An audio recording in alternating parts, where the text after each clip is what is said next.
Welcome guys to your second interview question. So this is array pair sum. So the problem statement says, given an integer array, output all unique pairs that sum up to a specific value n.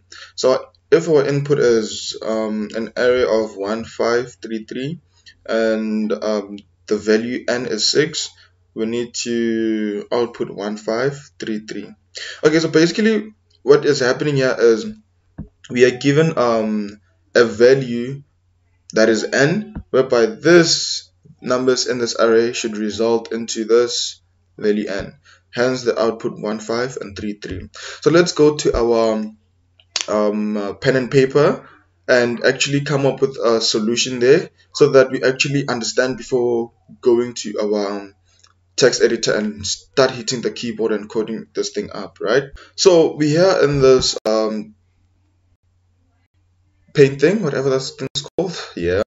So here we need to understand that, okay, so we get an array 1, 5,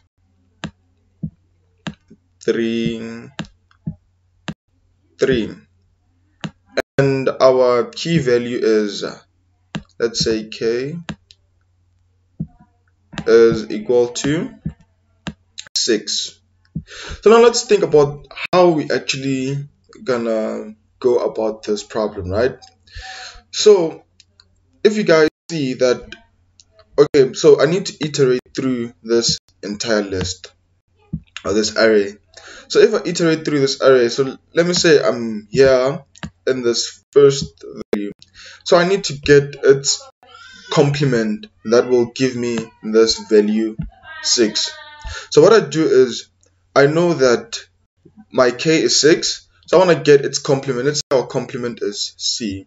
So if I say c is equal to this k minus my value 1, and then I know that my c will result to being 5, right? Now that's the complement value. Excuse me. That's the complement value, and that will give me 6 if I add these two things. So that's the first thing that we need to do. And then secondly, once we get this complement, we need to check if this complement exists within this array. So after checking if this complement exists through this array, then I know that I can now take those two numbers and then actually output what they gave me there, which is 1 and 5. So the key here is placing all these pairs into a set, because we know the properties of a set, that it has only unique values. However, other sequence or other data types will not give us this set that we need. It won't give us any unique pairs. However, we'll need to make test cases ourselves. So basically this is the approach that you need to have when dealing with this array pair sum.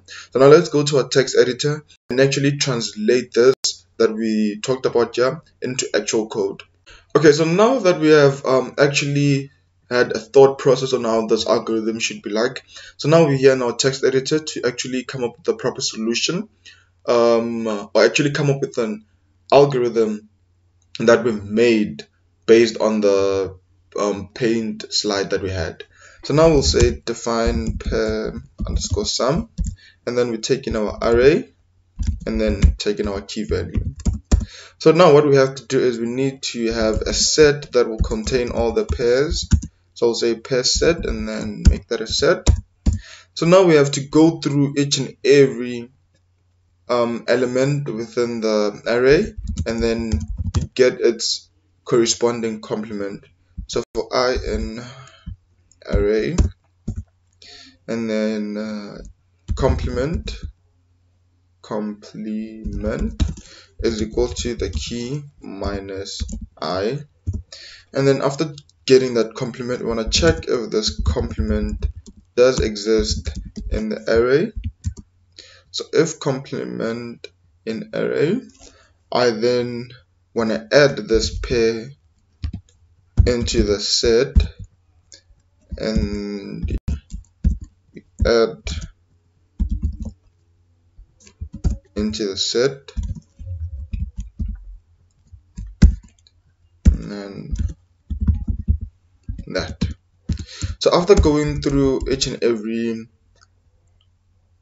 element within the array, what we now have to do is we then return the pair set, and then from this 12 lines of code we should have solved this problem. So now let's make a test case, and then let's say our array is equal to 1 5 3 3, and then our key value is 6. So now let's print out the pair sum, and then put in our array, and then our key. So with this we should actually get the output that we expecting. Let's run this code and see.